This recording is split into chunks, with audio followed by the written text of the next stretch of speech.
Hello guys, welcome back once again. We are exactly where we left off a moment ago in the last video, and I'm going to be continuing on with the colouring and getting some more of the colouring put down whilst I listen to the Wolverine playlist in the background. So hopefully you did enjoy and you've kept up so far. Keep watching guys, because in the top corner will be Comic Storian and you will be able to see everything that I've been listening to whilst I've been drawing the paper version. Again, if you want to go and check those out, they are in the playlist up above. New Year, or what a new year, what a start to a new year is upstairs, up in the playlist, guys.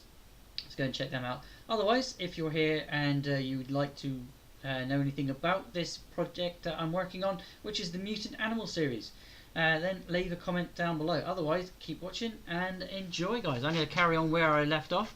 Again, my name is Blut084, BLUT084, Art and Games, here every day on YouTube, occasionally on Mixer, but every day and night over on Instagram.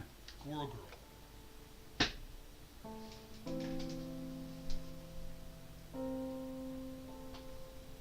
Welcome to the Complete Story Series, where I take trade paperbacks and single issues and I break them down into digestible bites to help you understand. Then I read it dramatically back to you. All alterations to the panels, text, and images are to prevent copyright problems, and all art is owned by its respective companies. This takes place in the all-new, all-different Marvel right after our last all-new Wolverine storyline, in which X-23 is now the new Wolverine. Logan is riding down the highway in the rain, when out of nowhere, he sees Laura in front of him. Are you crazy? Go back to the Institute. It's not my home, Logan. I can smell their fear of me. And then she eyeballed him. I trust you. Yeah, and you can't come with me. People get hurt around me. People get hurt around me too, Logan. I know, and that's what I'm trying to change, kid. He parks his bike and he hops off. Look, we don't get to play happy family. I don't get to have a 9-to-5 job with a picket fence, and I don't get to make you sandwiches. Because I'm Wolverine. I attract violence and insanity, and not just the normal kind of insanity, the kind where Galactus shows up to step on our picket fence, and our sandwiches actually. He has a foot that encompasses both the fence and the sandwiches. The rain begins to come down even harder, and Laura looks at him. Please don't leave me. And Logan looks away, and he gets back on his motorcycle. Trust me, I won't be gone forever. That's when Laura wakes up. It's been a while since that night, and a lot has happened. Logan eventually passed on, and she took on the mantle of Wolverine to carry on for her father. But what woke her up out of that dream was a growling noise. She snicked out her claws, and she walked over to the doorway, where she opens it and sees Squirrel Girl and a growling Wolverine. Squirrel Girl is super excited to see Wolverine, and then she lets the live Wolverine go in her apartment. It runs into the house and into one of the other rooms, where Gabby, a clone of Laura, finds it and cuddles it hard. Squirrel Girl brought the Wolverine because she thought it could relay their situation a little bit better than she could herself. But Laura tells her that, she can't talk to Wolverines, right? So Squirrel Girl ends up relaying the message herself. Laura has wronged the squirrel world. She explains that when Laura was out running after some men, they crashed into a tree, and then she put the tracker that they had put on her onto a squirrel. Well, they took the squirrel and separated a father from his family. So Laura suits up as Wolverine, and they head off on their adventure. But as they're leaving, Gabby really wants to go along. She can't wait to go on an adventure. And Laura tells her that she needs to stay. She needs to lead a normal life. None of this craziness. Gabby looks down and she tells Laura that Laura's the only person that Gabby has left. Please don't leave me. Those words do strike a chord with Laura, but they do head off into the city, where they find the tree that she damaged and a very angry squirrel family. One of the squirrels gives Laura an acorn, and she uses that scent to chase after the father squirrel. When they get to the building with the apartments, Squirrel Girl jumps over the night guard, stealing his key card before returning it back to Wolverine. Laura tells her that she did really good back there, and Squirrel Girl can't hold it in anymore. She just got a compliment from Wolverine! So she asks for a selfie, but Laura has to put the mask on. They walk deeper into the apartment building, and at the doorway where the squirrel is being kept, Laura knocks. A man answers, asking who they are, and she tells him Wolverine. The kid behind the man perks up. Wolverine? Oh, you're a girl. So Laura barges in, goes into the kid's room, and finds the squirrel in a shoebox. They bring the father back to his family, and the daughter squirrel jumps up on Squirrel Girl's shoulder to translate something to Laura. I want you to know that your actions caused us a lot of pain. We lost our home, and I almost lost my father. However, I know that what you did was done without malice. Whatever pain you caused in the past wasn't your fault. I forgive you. There is nothing more important than family, and you have brought us together. Squirrel Girl turns to the squirrel. Wow, elegant squirrel. Laura smiles and thanks the squirrel before leaving. As she leaves, the squirrel asks Squirrel Girl if she translated or not. And Squirrel Girl told her, no, I told her what she needed to hear. So you didn't translate anything I said to you? Nope. Laura sneaks back into her house to see Gabby sitting there with Jonathan the Wolverine. Yes, they named the Wolverine Jonathan. Gabby asked if Laura found a way to get rid of her already, and Laura tells her that she should have taken Gabby. If Gabby is willing to stay, this should be her home. I might attract a spontaneous Galactus attack, and he might step on her sandwiches, though. Gabby is obviously confused by that one, and Laura tells her, never mind. You belong here, and I won't leave you. It's a nice little bridging issue because the next issue, number 8, is going to lead into Civil War 2. Hope you guys enjoyed this, and don't forget to follow me on Twitter at ComicStorian or Instagram at ComicStorian. See you next time right here.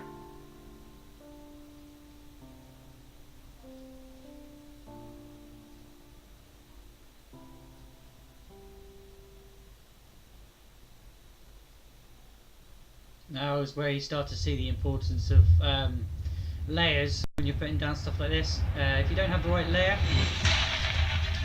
can Laura be Wolverine when she's not? If you don't have the right layer, guys, on the right place, you will overcolor something, which I did a couple times there. So definitely, if you are using digital format, it is a lot better to use this kind of thing, because when it's pencil and ink, that's it. When you think that you're fucked, you can't do anything else. There's nothing else that will allow you to do it. So I always try and make sure I'm on the right level or the right layer when I do draw. At least, well, not draw so much when I'm colouring, definitely. But yeah, it's not always easy to stay on that level, but it is very important to stay on that, you know, your true line of what you think it is. Just putting in some details. I am going to be adding colour to the bushes as well. I did put some of the shading already in, as you can see. But I will be doing a full video on how to shade and what certain things need shading.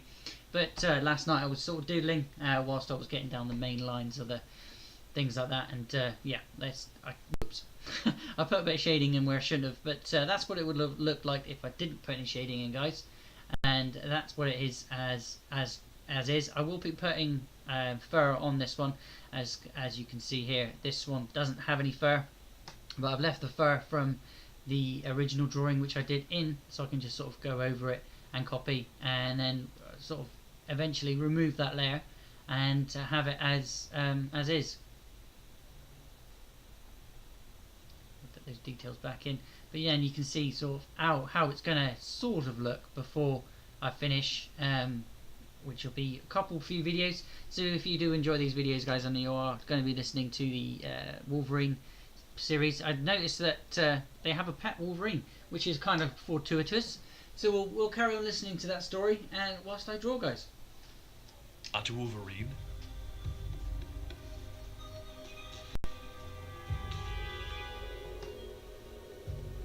Welcome to the Complete Story Series, where I take trade paperbacks and single issues and I break them down into digestible bites to help you understand. Then I read it dramatically back to you. All alterations to the panels, text, and images are to prevent copyright problems, and all art is owned by its respective companies. This is the continued story of Laura as Wolverine. Logan has died a long time ago at this point, and she took up the mantle after a long journey to prove that she is worthy. Old Man Logan is also alive in this world at this time, but he hasn't met with Laura and Gabby yet. Gabby is a clone of Laura, and Gabby is currently in their apartment playing with Jonathan, a pet Wolverine that she picked up. She smiles as she puts a mask on his face, telling him that they need to hide his identity. And then there's a shriek from Laura's bedroom, and Gabby goes to check it out, finding Laura in full costume, telling her to stay back. She leaps out the window, putting her fingers into the pose to whip a web line, but of course she doesn't have web shooters, and belly flops onto the roof of a car. Gabby rushes down in her pajamas, asking Laura, "What was that all about?" And Laura turns to her, "Who's Laura? I'm Gwen Stacy." Meanwhile, on Earth 65, Gwen Stacy, who is also known as Spider-Woman on this Earth, suddenly forgot how to play the drums while on stage with her band. The Mary Janes all look at her like, "What are you doing?" And she tries to slam down the drumsticks only to put her hands through the drum,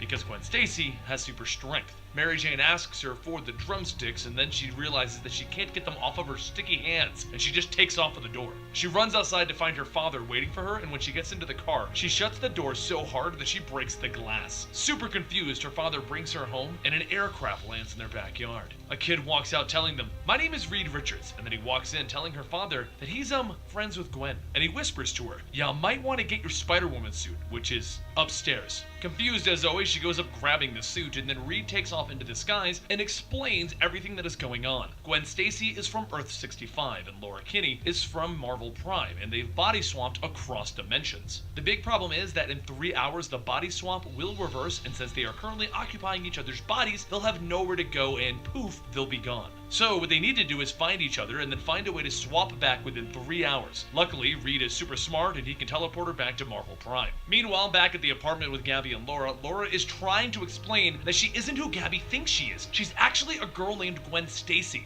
Gabby explains that it's not that she doesn't believe her, but, well, she took a pretty big hit to her head. Her brain might still be healing. Then there's a knock at the door and Gwen walks in and both of them know exactly what this means. Now, for the sake of not confusing anybody even further, because it's already going to be confusing, we're going to keep calling everyone by the body that they're in. So, the person in Gwen's body will be calling Gwen and the person in Laura's body will be calling Laura. Hopefully, that makes it less confusing. They realize that they have body swamped and Gwen explains to Laura that they have to swamp back within 3 hours or this is permanent, or they're going to die. So Gwen asks Laura to come to the window where she was hit with a blast and look across. She sees what looks like a gun and she tells Gwen to swing over there since she has web shooters that allow her to swing around. But Gwen isn't stupid. Let me guess. I'll try and then I'll fall and I'll hurt myself, so I'm gonna walk.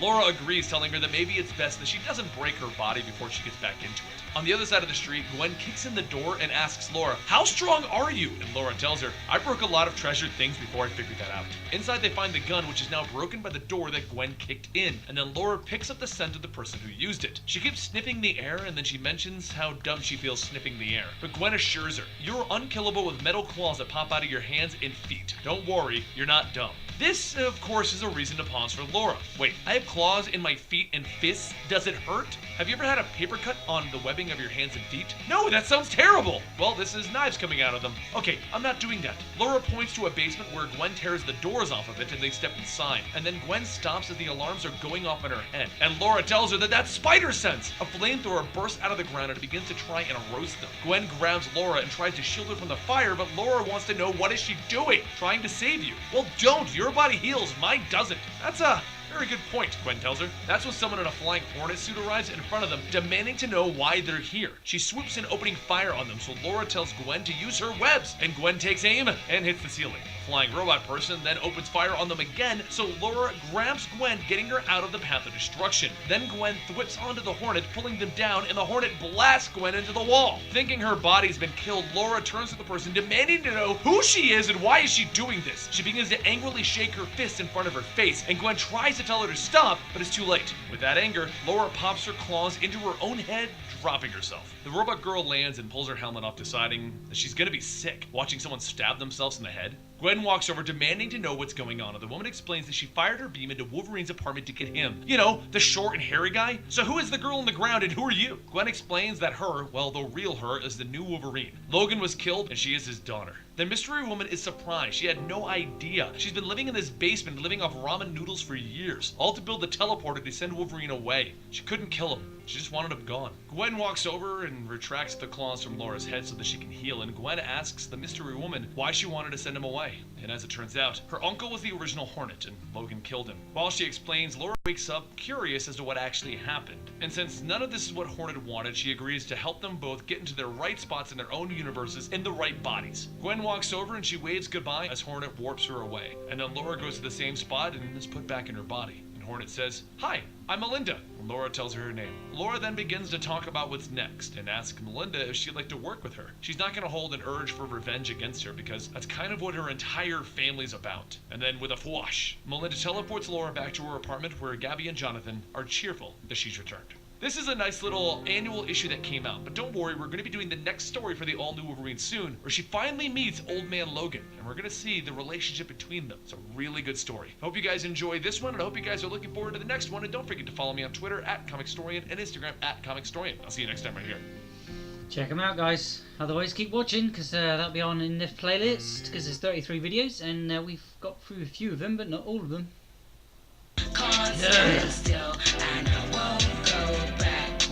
That's not my advertisement, guys. It's time for Laura to meet Old Man Logan, a future version of her father.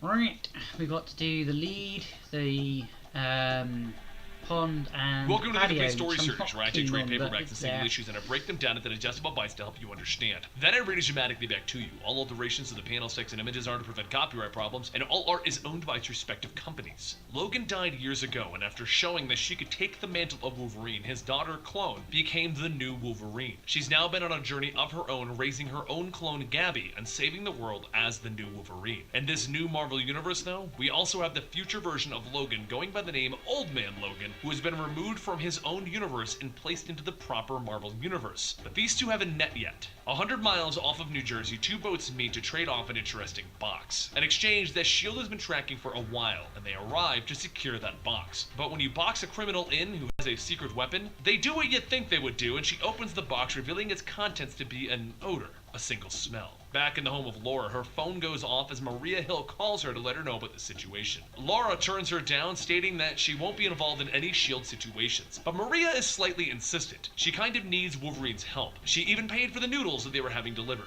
As Laura reluctantly goes to the S.H.I.E.L.D. helicarrier to find out what Maria Hill wants, Maria shows her the box and asks her what the odor is. Laura sniffs it and says that it's something familiar, but she isn't quite sure. And that's when Maria explains that the other reason she called out to Laura. Because that's what he said, the other Logan, the future Logan. Gabby sees the future Logan on the screen and asks if that's Laura's dad. Laura tells her no. That's someone from another dimension or something. It's not Logan. She asks where he went after he got the scent, and Maria explains that he left and told them not to track him. But Laura's not dumb, and she knows that Maria wouldn't listen to that, so she tells her to bring Laura and Gabby to the location that they're tracking him at. And as they arrive, no one can figure out what's going on since it's over the ocean. So Maria Hill has the box opened entirely, and inside they find a liquid. That's when it hits Laura. The box doesn't contain a weapon, it's a scent to attract Fing Fang Foom. But everyone figured that out as Fing Fang Foom rose out of the water, smashing the helicarrier. Laura figures this out all too fast. Maria, watch Gabby, I might not get another chance at this. Maria asks her where she's going, and she responds with, I know where the old man is, and she runs off the helicarrier, leaping into the mouth of the creature. Over the ocean, Iron Man rockets in, calling up Maria. Hill, I couldn't help but notice your helicarrier is under attack by a 100-foot-tall monster in my city. He then flies in, blasting it in the face, but Maria tells him to stop. Wolverine is inside of there, and that's when Captain Marvel arrives to uppercut Fing Fang Foom in the face. But inside of this beast, Laura slides down into its stomach acid, calling out for Logan. Where are you, old man? And he calls out, over here, kid. The stomach acids have eaten through my legs. So she pops all of her claws, grabbing him, and begins to crawl out of the throat of Fing Fang Foom. Meanwhile, Fing Fang hits the helicarrier so hard that it begins to crash. So Iron Man and Captain Marvel fly beneath it so that it doesn't crash too hard, holding it back from hitting the water hard. As they fall, though, Maria notices Gabby made a break for it. It turns out she grabbed a rocket pack as she flew out to meet up with Iron Man and Captain Marvel. Iron Man looks at the pint-sized girl and he asks Maria if her agents are getting smaller, and a big grin forms on Gabby's face as she explains, I'm getting very mixed emotions right now. I'm flying around on a jetpack, meeting both Iron Man and Captain Marvel, and I really love your kick-assness and hair, Captain Marvel. She explains that her sister is inside of the raging 100-foot-tall monster, and Captain Marvel is confused, asking who's her sister. And that's when we see Wolverine crawling out of the mouth of Fing Fang Foom, holding the old man. Gabby flies in to get Logan, and Laura dives into the ocean where the helicarrier is currently floating, and she crawls into the room where the scent spilled everywhere. She rubs it all over her clothes and then tells them to get her a jetpack. She then flies outside, grabs Fing Fang Foom's attention with the scent being on top of her, and she drags him all the way out to the middle of the ocean. Once she gets back to her apartment, she then realizes that Gabby brought Logan there. Gabby explains that she literally only knows this place in a cell. Plus, isn't he Laura's dad? No, he isn't my dad. He's a twisted reminder of Logan. And then Gabby notices Laura is wearing a Captain Marvel shirt and asks about that. She explains that she had to throw her clothes into the ocean with the scent on them so Fing Fang Foom would follow those. And then, yes, she flew back naked. It was cold. But as they're talking, Logan wakes up and he mentions, I know this place, and then he looks to Laura. It's where I raised you. And that is how Laura and Old Man Logan met. This is the Road to Civil War II storyline. The Civil War II storyline explains how the two of these guys are going to cope with dealing with each other, and we'll be bringing you that video next week. Plus, we're starting to prep with our Civil War II coverage. We're going to start doing the tie-in books, giving you a chance to not watch them until the final issue of Civil War II comes out if you want. But that's entirely up to you. I hope you guys are excited because there's a lot more Wolverine and Old Man Logan to cover. Don't forget to follow me on Twitter at ComicStorian and Instagram at ComicStorian, and I'll see you next time right here.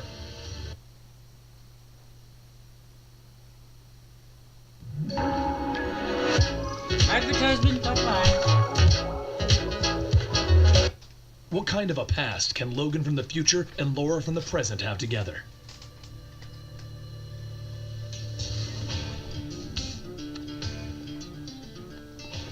Welcome to the Complete Story Series, where I take trade paperbacks and single issues and I break them down into digestible bites to help you understand. Then I read it dramatically back to you. All alterations to the panel, text, and images are to prevent copyright problems, and all art is owned by its respective companies. Laura has taken up the mantle of Wolverine since Logan passed away finally. But a few things have changed in this universe, and one of those is that the old man Logan from his universe has come to the current day. He was called on by S.H.I.E.L.D. to help out in fighting Fin Fang Foom, but he was injured. Gabby, the clone of Laura, took Old Man Logan back to their place to heal, which is when Laura heard the words. This is where the old man raised her. Which brings us to now. But while this is going on, there has been a situation brewing in the Marvel Universe. A new Inhuman named Ulysses was discovered who can foresee the future. Captain Marvel built a task force to preemptively stop crimes from happening by arresting the individuals that Ulysses can see before they can act. But Tony Stark was against the idea, feeling that the visions that Ulysses sees are subject to his own emotions and they can't take them for fact. This has started a fight between the Marvel superheroes known as Civil War II.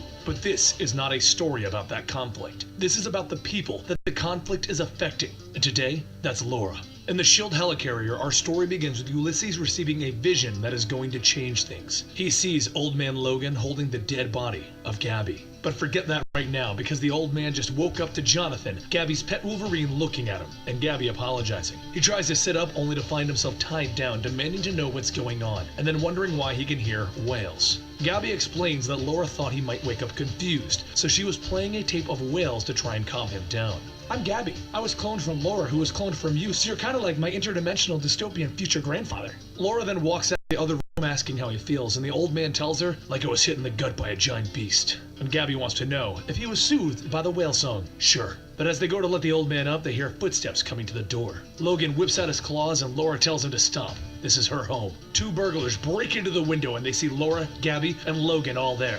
Gabby presses her hands together. Oh my God, are you burglars? And you broke into here? Both Laura and Logan begin to snicker, and then everyone begins to burst out laughing. This, of course, irritates our burglars as they demand to know what's funny, and Logan thanks them for the laugh. So they pull out a gun, pointing it at him, asking, is this funny? Laura tells them to take this one chance and leave right now. But Jonathan runs forward, protecting his owner, and a gunshot goes off, hitting him in the stomach. Both Laura and Logan pop their claws, but it's Gabby who leaps in screaming. Laura then cuts the gun of the other man to pieces, throwing him into a wall, and Logan gets his claws to the man's throat. But Laura asked him not to kill, so Logan headbutts him. Gabby runs over to Jonathan, and they all discover that he was only grazed. So Logan and Gabby take him to the other room to patch him up. That's when Logan tells her he knows that Gabby is hiding something. He knew her in his timeline. He looks her right in the eyes and he asks her, do you plan to hurt Laura? And Gabby snaps, no! You swear? I swear. Okay. Before, when you did that flying knee to the kid's face, yeah? That's the kind of thing an interdimensional dystopian grandpa might be proud of. Logan walks back into the kitchen and he pops the top off of a grape juice with his claws, and he has a seat next to Laura. You've been here before, right? When you got here, you said that this is where you raised me. I knew that you were here, not in this apartment, but in this world. You were avoiding me? I screwed up so much. I hurt almost everyone but you. There wasn't one damn thing I regretted about you, kid. You were one of the only things I got right. But we need to talk about Gabby. No, this isn't your past. I don't care about destiny. I don't care about what happened in your world. She gets to live her own life and ours. Logan smiles. It's good to see you tell me off again, kid. The burglars begin to wake up, so Laura decides to call up Maria Hill of S.H.I.E.L.D. and have them hauled off. But Hill stops her. Laura, we have a team en route. Logan perks up because he can hear the sound of combat boots moving up the stairs. Listen carefully, Laura. I need you to stay calm. This isn't about you, it's about him. He's going to kill Gabby. Outside, Laura can see Captain America waiting to bring Logan in. Cap leaps up to the window and he walks in, and Gabby comes running out of the room and sees him, saluting him right away. Oh my gosh, it's Captain freaking America. He explains to the group that Ulysses, the Inhuman who can see the future, saw Logan killing a lot of people, and someone close to him. Logan eyeballs him. What do you think, Steve? I think you should come with me until we feel the danger has passed. Laura gets in the way. Someone saw something in his head and you want to punish people for it? It's not a punishment, Laura. He'll have everything that he could ever want, except his freedom. Everyone stands there eyeballing each other and Gabby stamps her foot down. This is so tense! Then over the radio in his ear, the soldiers report that Cap can stand aside so they can take the hostile out. Laura and Logan look at him. You know we have very good hearing, right? I wasn't feeling hostile until now. Whatever it is, isn't worth it. I'll get my stuff. And Logan walks into the other room, but the radio goes off again. Captain, he was in Fin Fang Foom's stomach yesterday. He doesn't have any stuff. Laura stands in Cap's way, so Steve slams her into a wall. The door gets kicked in and the soldiers open fire, while Laura leaps over Steve's shoulders and kicks the tranks away. Meanwhile, in the room without a window, Gabby explains that she'll protect Logan and pulls out 2 jetpacks. That explains that since there's no window, they have a little bit of a problem. Leave it to me, kid, he says, smiling, and he pulls out his claws. While Laura and Captain America fight it out, the old man and Gabby start tearing down the walls, running through the other apartments until they make it to a window and they jump out. Captain America jumps out after them and prepares to throw his shield, but that's when a trank dart hits him in the back, and Laura is the one that took the shot. Shield isn't done though, as they use the helicarrier to blast Logan out of the sky, right next to Gabby. He crash lands into a fountain and he pops his claws, ready to go, growling. The guards all see it. Oh shit, fire! And they all begin to pump him full of tranquilizer. He begins tearing through them, burying his claws into their guts and screaming out. Gabby flies overhead seeing him and calling out to him, telling him to stop. Laura and Captain America both arrive at that moment, and Cap tells everyone to stand down as Gabby lands in front of Logan. Laura sees what's going on and she yells for Gabby to get back. She warns her that Logan has become feral, but she tells him it's going to be okay. Logan looks at her sad and confused, and he stabs her in the gut. You took her from me, he shouts. As Gabby hits the ground, he jumps over to Captain America, but Steve smacks him away with the shield, throwing Logan off of him. Laura runs over, unable to say anything except no, no, no, no, and Captain America calls out for the medic. In the confusion, Logan drops down into the sewers, and Laura tells him that she's going after him. Captain America tells her that he'll go with her, but she says no. You've done enough. Do you think he would have lashed out like that if you didn't pump him full of tranquilizers? Do you honestly think this prediction would have come true if you didn't attack him? Laura then looks at Gabby, dead in her arms. I told her. I said I wouldn't leave her. Keep her safe. And Laura hands Gabby's body over to Captain America before jumping into the sewers. But as she finds him, he turns growling at her. What are you? What did they do to you? You're not Logan, you're just some twisted perversion with his face. And he jumps at her. Laura throws his claws aside and lunges at him herself, but he dodges away easily, so she leaps over his back. As she's on his back, he lifts up, throwing her down, and they both get up, lunging at each other. Meanwhile, back on the surface, Captain America sadly places a sheet over Gabby's body, and she sits up, and she demands to know where Logan is. The medic tells her in the sewers, so she makes a break for it. Back in the sewers, Logan swings and Laura dodges until finally she gets a slash in across his gut. Blood begins to pour out of him, and he finally begins to come to his senses. And he sees Laura coming in, preparing to stab him, so he shouts, "Wait!" And she tells him no. That's when Gabby grabs her hand. She turns and sees Gabby, and she's shocked. So Gabby shows her a claw, showing her that she now has Laura's powers. She's so sorry that she didn't tell Laura sooner. She turns back to Logan asking, "Did you know? Did she have powers in your world?" "No, I didn't know for sure." "You killed her, didn't you? In your world?" "No. You killed each other. You don't understand. She took you away. She's worse than both of us. It wasn't her. It's not her future. But I can see death on you. Tell me, was there anyone in your world who didn't die for knowing you? Stay away from her, and stay away from us." Laura and Gabby turn to leave, and Gabby turns back, apologizing for what happened. Logan growls at her. "You hurt her, and I'll come for you." "Fair enough. You bring a single ounce of pain into that perfect woman's life, and I'll put you down like a rabid dog. Bye." They both crawl back out where Captain America and S.H.I.E.L.D. are waiting. Captain America tries to explain the Civil War II situation to Laura, but she doesn't want to hear it. As far as she's concerned, she's not in whatever is happening. And that is why Laura isn't involved in Civil War II. Now, for those of you guys who are wondering, we're going to start bringing you the Civil War II tie-in books, because simply put, Civil War II hasn't completed, so we're going to give you all the tie-ins, and then we're going to bring you Civil War II. I hope you guys enjoyed, and I'm sorry if this was a little rough. My voice isn't fully back. But don't forget to follow me on Twitter at ComicStorian and Instagram at ComicStorian, and I'll see you next time right here at ComicStorian. Definitely, guys, go and check them out.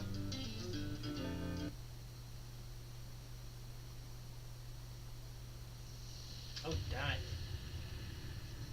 Keep not going around the right lines. It's time for the last X-23 storyline, the one that wraps up all of the plot that has happened ever since she was first introduced into the Marvel Universe. From her just being a simple clone experiment of Wolverine to becoming Wolverine, this is the end of that story. Now, the character of X-23 does continue on in more Wolverine storylines, but this does conclude the entirety of the story that we have done so far. If you want to start from the beginning, click the link down below. Otherwise, enjoy the end.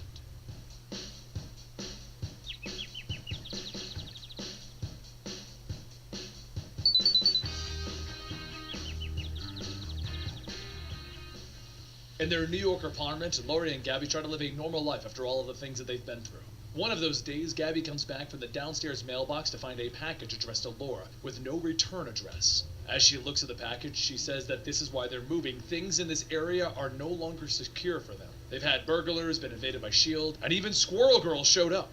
and now a mystery package. As Laura opens the box, her eyes widen as she looks down at a small vial with the word Trigger written on it. She quickly throws the box, telling Gabby to get her things, and Jonathan. They're leaving now. After driving for most of the day, Gabby asks Laura if she can tell her where they're going, and Laura says they're headed to a cabin in California.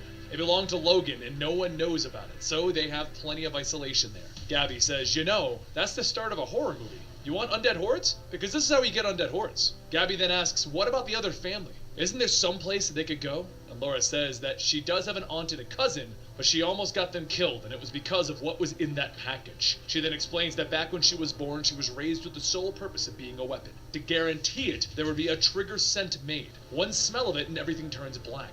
Once the light comes back on, everyone around her is dead. A cross-country trip later, Laura tells Gabby to wake up, they're finally here. She gets out of the car yawning, telling her, okay, good, we should go deal with those soulless husks now.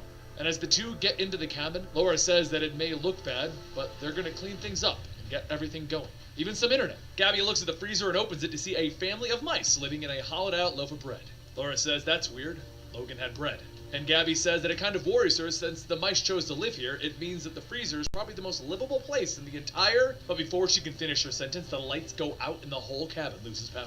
Laura flips on a flashlight and checks the breakers, stating that there's nothing wrong out there. She's gonna head into town to see if it's not just them. Gabby asks if she's really gonna leave here alone with the smell in the cabin. Laura tells her no, she has Jonathan, a pelican statue, and a family of mice. After a short walk into town, Laura finds a son and father and learns that the outage isn't just her. But just as she asks what they think could be the problem, she begins to hear something big, like a few planes. The father says that he can't hear anything, and Laura says that they are water bombers, and they're emptying something. Suddenly, the air begins to fill with green clouds, and Laura quietly says that it's the trigger scent. She shouts back to the son and father to run, and as the son asks why would they, she tells them that she's sorry. She's sorry that she ever came here. And then with a snick, her claws come out and her eyes go blank. Just after 10 p.m., Nick and his response team are sent out to Dalesville to see why the town went dark. But by the time that they get there, the town was wiped out. One of the soldiers asks, what is it? And Nick calmly tells them that it was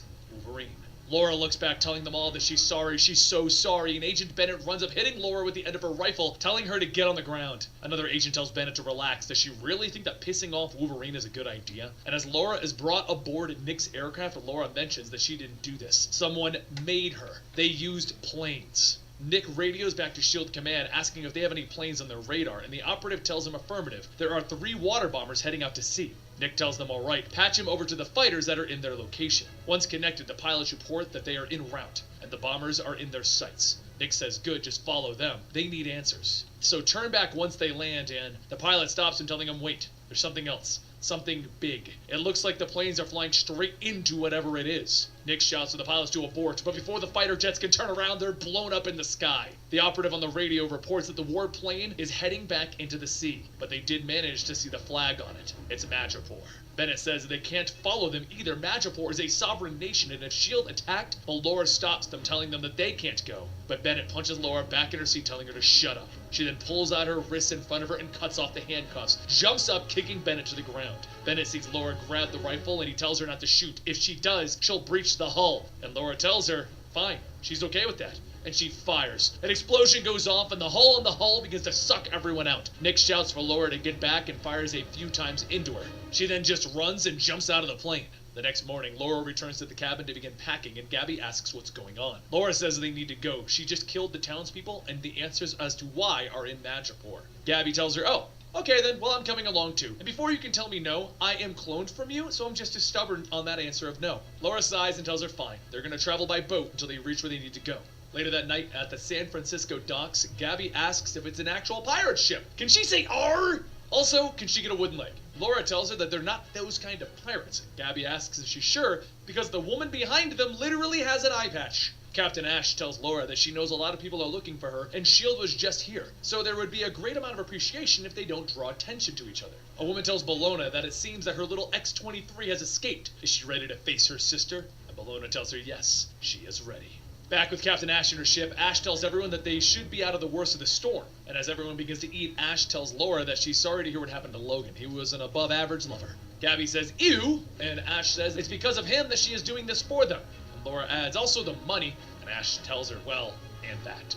The following morning, Ash's ships begin to reach Madripoor. As Laura and Gabby talk about Jonathan's seasickness, Laura begins to hear someone else talking. She heads over to Ash and asks why is it that they parked so far from the port, and Ash says, well, they were just waiting for clearance from the harbor master, and Laura stops her, telling her, sure, you heard what you were transporting. Laura begins to feel a rush of pain as Ash pulls her gun back from her, shooting her in the stomach. The sounds of helicopters can be heard. Ash says, right. She also sold her out, so they are coming for her. Laura struggles and begins to break free from the other crew members and charges at Ash as she continues to fire, but with a quick swipe, Ash looks down at where her hand used to be. Laura then kicks her over the edge of the ship, handless, and Gabby says, alright, that was really violent. Care to share what's going on? Laura stabs a container and opens it. Gabby asks, why is there a container within a container? The second door opens up and Gabby sees a group of children and tells them not to worry. The woman out there is a superhero. Laura looks back at the helicopters and says that she's pretty sure they don't want to meet whoever's inside of those, and then a man jumps out. As the giant man lands on the ship, Laura says that it's Roughhouse. But before he can do anything, Bellona jumps down on a rope onto the ship, telling him to leave them. She'll take care of this. Laura tells her that this isn't going to happen, and Bellona says maybe she can win this. Maybe she can even kill them all. And maybe the kids will become some collateral damage. Does she really want to risk that? Bellona then takes out a pair of special cuffs, attaching them to Laura, asking where's the captain. A few moments later, after being pulled out of the water, Ash shouts for someone to find her hand, and Bellona tells her that she'll be turning the ship around and bringing those children home. Ash tells her, yeah, that isn't happening. She has a reputation to, and Bellona shoots Ash down and asks who's the second in command. One of the crew members says, and Bellona asks if she values her reputation more than her life, and the woman tells her absolutely not. Bellona then points to Roughhouse, saying that her friend over there will watch them and make sure that they do the right thing, and then she whispers to Roughhouse to kill every slave trader once the children are safe. As Bellona leads Laura to the helicopter, Gabby runs after her, telling her to stop, and Bellona covers her mouth, telling Roughhouse to put this one with the other kids. A short while later, as Laura begins to open up her eyes, she hears Kamara's voice telling her that she is so glad to have her little murder machine back, and now it's time to get to work. As Laura begins to open up her eyes again, she can feel herself hooked up to several machines, and Kamara pulls off the mask, telling her that she's a weapon. She's her weapon. And right now, they have their first target. A screen lights up, and Kamara points to it, stating that this is Tiger.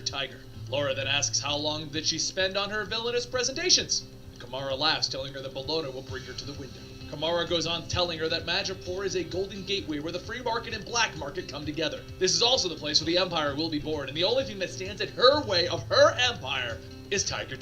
Back at Ash's ship, Gabby tells the other kids that she's sorry, but she's gonna have to leave them now. And one of the girls asks if it's because they took her sister. Gabby says yeah, she never called her that, but that works. Gabby then says that she's going to need some help from them. So first up, she just needs them to know that she does not feel pain. And second, please don't freak out. And finally, you need to absolutely freak out. As Roughhouse watches over the kids, they suddenly hear the kids screaming, and the girl from before says that Gabby fell, and another one says that her bones are on the outside. Roughhouse picks up Gabby, saying that they're going to go to the infirmary, and Gabby gives the kids a thumbs up before leaving. A short while later, over at the infirmary, another man recovering tells the nurse that that's gross. Her bones are on the outside! And then the nurse and the man hear a cracking and a popping sound. Gabby smiles as she puts her arm back in place and pops out a claw, asking the nurse if she happens to have a satellite phone because she's gonna need to make a quick call. 1 week later, Laura is transported to her target location, and a helicopter flies through, releasing her canister into a building. The canister crashes into the ground and skids across it, and as soon as the latches open up, Laura jumps out, sniffing the air.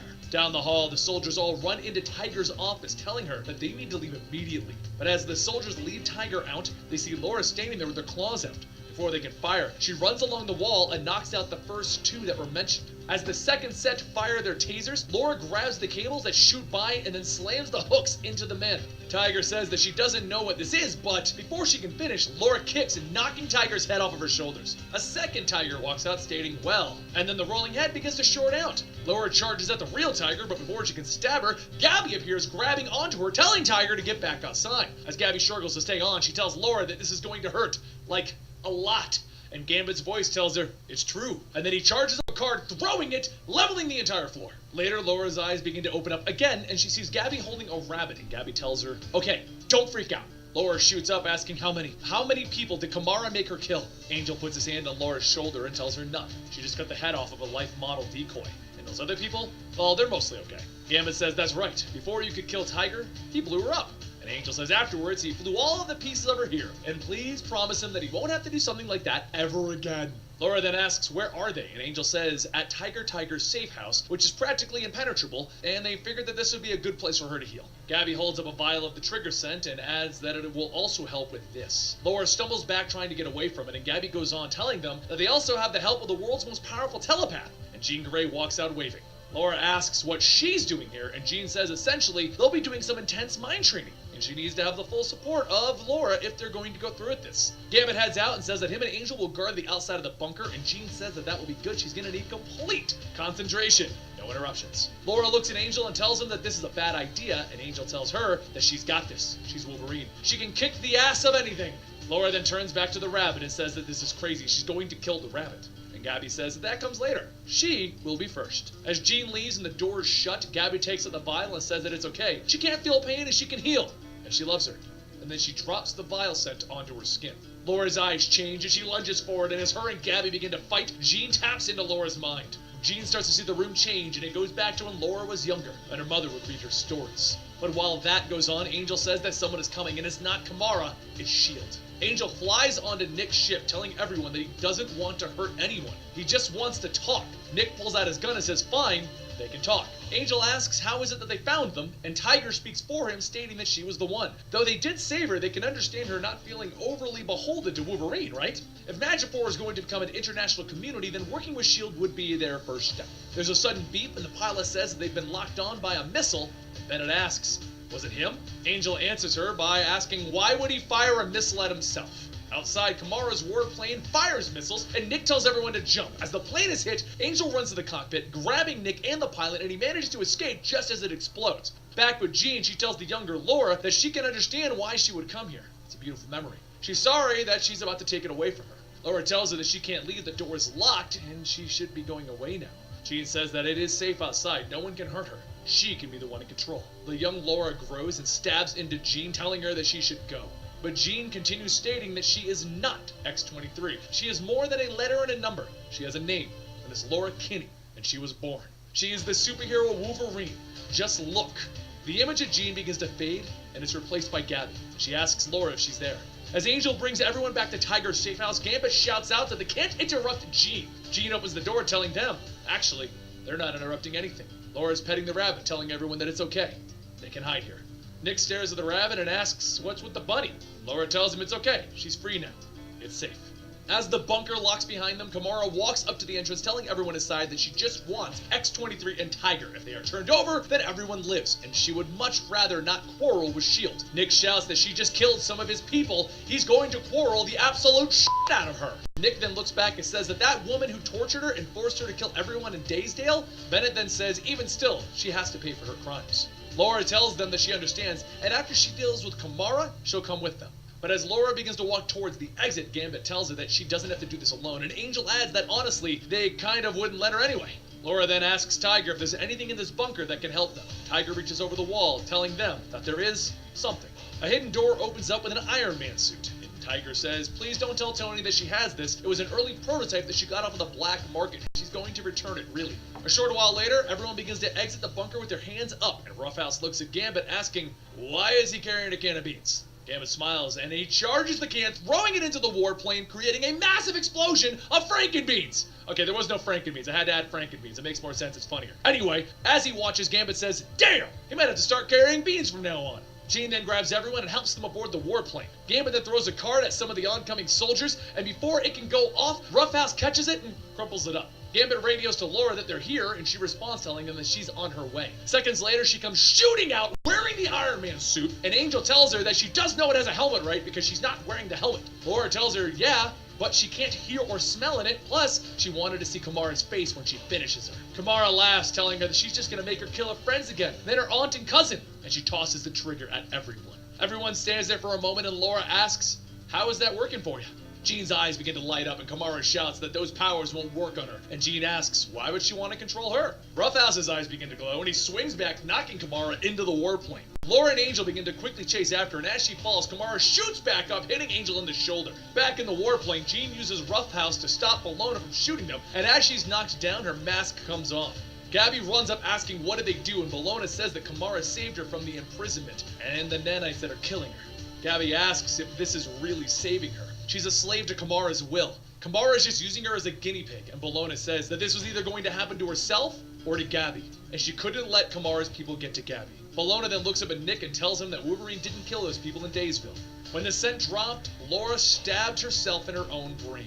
Gabby then asks how were the people killed, and Bologna pops her claws, stating that she was the contingency plan. Back outside, Laura pulls Angel from the waters, and as she rubs her head, Angel coughs, asking, "Are you petting my head?" Laura asks him, "Is it awkward?" And Angel says, "Just a little, but don't stop." As Laura smiles, Kamara punches her in the back of the head. Angel blasts Kamara back, and as she gets up, Kamara tells Laura that it's pointless. There's no way that she can hurt her. Laura rockets off with the suit into Kamara, telling her that she might be unbreakable, but she still needs to breathe. Laura holds Kamara's head underwater, shouting that she is not X-23. She is not her experiment. She is not her property. Kamara crawls onto Laura's face, and she goes on shouting that she is not a thing. She is the daughter of Sarah, the daughter of Logan. She is Wolverine. And as the claws come out, the prototype Iron Man suit shatters, and Laura hears something behind her. Bologna holds up her hands, telling her that it's okay. It's done. Just look after Gabby for her. Laura asks what's going on, and Nick tells her that it's over. She's free now. A week later, Laura knocks on a door, and her Aunt Debbie answers. She asks what she's doing here. Laura tells her that it's okay. Kamara's gone. They are safe. They don't have to hide anymore. And there you have it. X-23 is now Wolverine without a trigger scent. She has her own young clone to take care of. She's pretty much become Wolverine at this point. So, honestly for me, I loved the conclusion to the storyline. I thought it was a great way to just bring everything back together. I love the character of X-23. I feel like she truly deserves the mantle of Wolverine, and I can't wait to see what they're going to do next. On top of that, Tom Taylor is one of my favorite writers. Click right here to get our entire Old Man Logan, Wolverine, and X-23 playlist, and you can click right over here to get something recommended by YouTube, while subscribing is right here. Hope you guys enjoyed, and I'll see you next time. Yeah, I'm watching somebody else there, guys. That is Comic Store, and if you want to check them out, feel free to do so. We're going to be continuing on with Wolverine's playlist now. Hopefully it'll start another video in a moment. But hopefully you have enjoyed the drawing that I've been doing so far. Just give me a second. What I'm trying to do now is... I'll just pause that a second, guys. Oh, and there's my son coming home. So it's time for me to wrap this up and say thank you very much for watching, guys. I will see you next time. My name has been Blut084, BLUT084, Art and Games. Don't forget to click the links that will appear very, very soon. And I will see you next time for some more detailing. Otherwise, thank you very much for watching, guys. And I will see you next time. Click the links and subscribe.